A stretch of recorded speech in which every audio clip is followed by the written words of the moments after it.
refinances that we're doing, the purchases that we're doing now are so much more important for people. Good morning, everyone. It's Pat and Christa again, and we have with us today Stephen Walker from McLean Mortgage. The best thing I can say about Stephen Walker, even though I can say many good things about him, but the best thing this morning is he actually has some good news for us, hopeful message. So why don't we begin? Good morning, Stephen. Thanks for joining us. Really appreciate it. As you're aware, everyone is kind of concerned and about where our mortgages are going. Mortgage forbearance. Do I need to make my mortgage payment? What if I want to buy a house? And these are the questions. Can you hit on those a little bit and let us know where we're at? Absolutely. Well, guys, thank you very much for asking me to come on. I appreciate it. Everyone's got nothing but time. So I'm glad to change up my day. Fortunately, we're incredibly busy. I was telling Christa earlier, I can sit in front of my computer from 6 a.m. to 2 a.m. And not get it all done. And everything we're doing now is incredibly important. It really is benefiting a lot of people. As far as the rate market goes, a lot of the stuff, it's kind of still up in the air. There's a lot of questions. It's hard to really identify what's happening and where it's going. All the things that we've ever been taught to follow kind of are all over the place now. All I can say is it's good right now. Stephen, we were talking earlier in terms of what you're saying and with your importance, a lot of that is people concerned about losing their homes, not being able to make their mortgage payments. How can you help them out? I don't want to be a transactional kind of person. I'd rather be more of a relationship kind of person because it's just better. It makes it more enjoyable. As far as the forbearance agreements go, you have to contact your servicer. There is no blanket rule. Everyone has their own ways of doing things. And just because your neighbor Bob Smith is doing it doesn't mean you can. I believe, and again, I'm not doing it, but I believe you have to show that you've been damaged or lost your job. You can't just be like, oh, I'm working remotely, I don't want to pay my mortgage. They're definitely trying to not let the crisis that's happened in the past when people were short selling their homes just because they got tired of paying happen. You have to have a reason. And then make sure whenever you talk to your servicer, you get a clear understanding of what's going on and you get it in writing. Like I said, you just have to be very careful not paying your mortgage. It's not a blanket, don't pay. Could get caught and then have a problem. Now, as far as purchasing, as far as purchasing or refinancing, if you're a government worker and you're working from remotely, you're fine as far as income goes. If you've been furloughed, not fired, but furloughed, you're still employed. So you're still able to purchase, you're still able to refinance. Everyone is really trying to help, but you just got to make sure you read what they say and get everything in writing, so that you have an understanding of what's going on. They're not waiving, you're not paying something. It gets added back on and you're going to pay it down the road. And skipping 3 months, that could be great. And then I don't know what that adds to your mortgage. I don't know what that does to your payment. But for some people, skipping 3 months could be perfect.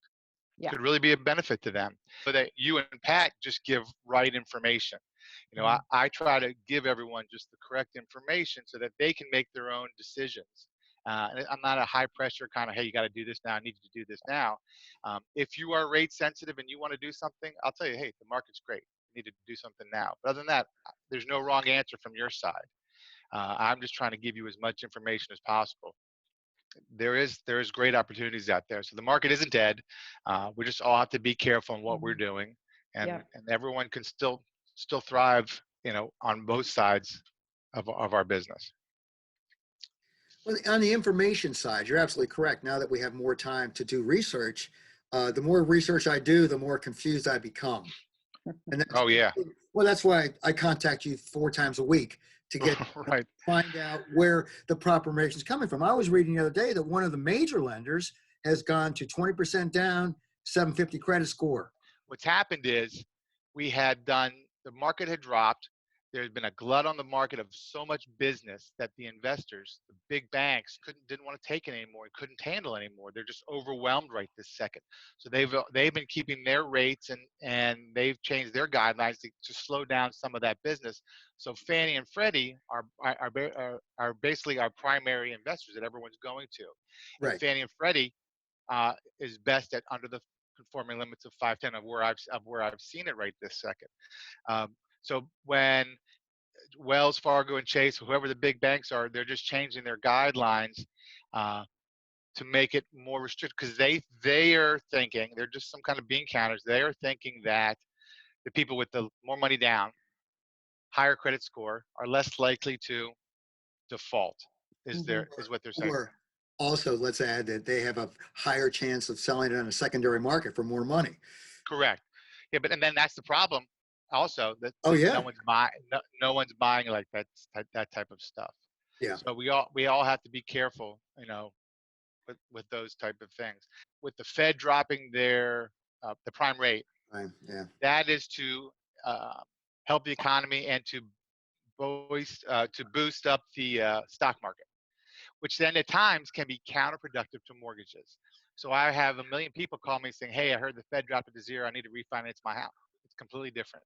That Right, was done to help something else, which would then hurt the mortgages. Mhm. Mortgages follow the mortgage-backed securities and the treasuries, and they kind of form a opposite curve where you want for the best mortgage rates, you want the treasuries to be low and the mortgage backs to be high. It's just right. invest in confidence. When you talk about positive things, it's good right now. Get something done right now. Lock in. Get your rates going. If you can afford something, do it. What my company's doing, which I don't know if anyone else is, as a benefit and as an understanding of the market, is, hey, we're going to close your loan in 30 days. We can do it much faster, especially on purchases, because we are definitely trying to make sure that you all as realtors in the purchase market, that's on our forefront. We are primarily a purchase business. Um, but if we lock your loan in, and within a period of time, if the market drastically improves, rather than you getting upset or leaving, going, trying to find something else, we're just going to drop your rate for you. No, no So Great. cost, not no a buy cost. down. It's a free float down. Mhm. And if you like the rate today, and we go through the process, and the mortgage and the rates drop between now and then, we market it. We'll drop it down for you Yeah. at no cost to you, just to help to make sure that you're happy and you get the best. So Stephen mentioned to me, if somebody is considering refinancing to help their monthly budget, who's an ideal candidate for that right now? The best candidate is the person that makes the most sense to, not for me, makes the most sense to them. People call me and say, well, I don't want to drop my rate. I'm only going to refinance if I can save a whole point. Well, I don't know who wrote that book. That doesn't make any sense at all. Mm, It's whatever makes sense to you. If that's your philosophy, okay, I'm fine with that. But if I can save you a couple $100 and drop your rate a quarter, why wouldn't that make sense? right. I've had people that wanted to hold out for the point and it never happened, and then they missed. So you're Mhm. telling me that 7/8 wouldn't make sense for you? I'm not asking anyone to settle. At the end of the day, the perfect candidate is someone that has a little bit of equity in their house where they can take advantage of the market and where it makes sense and they can save money. That's all. And in doing this, they're able to skip a payment. We reestablish their escrows. They get their escrows back. There's tons of different things you can do. Uh, Definitely refinancing is an advantage. So you got to make sure that the people you deal with clearly explain everything to you so that you understand. Okay. So, I mean, basically what I picked up so far is if you're thinking about delaying your mortgage payments, doing a program, get everything in writing, do your research. If you're thinking about refinancing, do your research, find an expert, go through the fine print, make sure that you understand the language. Does that about sum it up? Much better Perfectly. than you said it way better than I did. Yes, ma'am. Absolutely. Absolutely. Yeah. Good answer. Yeah. Pat, anything else you want to add? No, Stephen, we appreciate your time. Yeah. We're probably going to be talking to you in a couple of weeks to see how it's going again. Because again, what everyone needs to understand is almost everything's a temporary situation. You know, Correct. so we kind of take it one day at a time. And like you said, you check rates every single day, 10 times a day, and they change. So we want to monitor the markets and see where we're at, provide client options, and move on and help everyone. Absolutely. Well, I'm here for you guys. If you ever, whenever you need anything, you have a Thank you. question, please feel free to call me anytime. All right. We All right, appreciate thanks so much. We appreciate it, Stephen. If you need to get a hold of any of us, please just private message me or Stephen or Pat, and we're happy to help you out. Thanks again.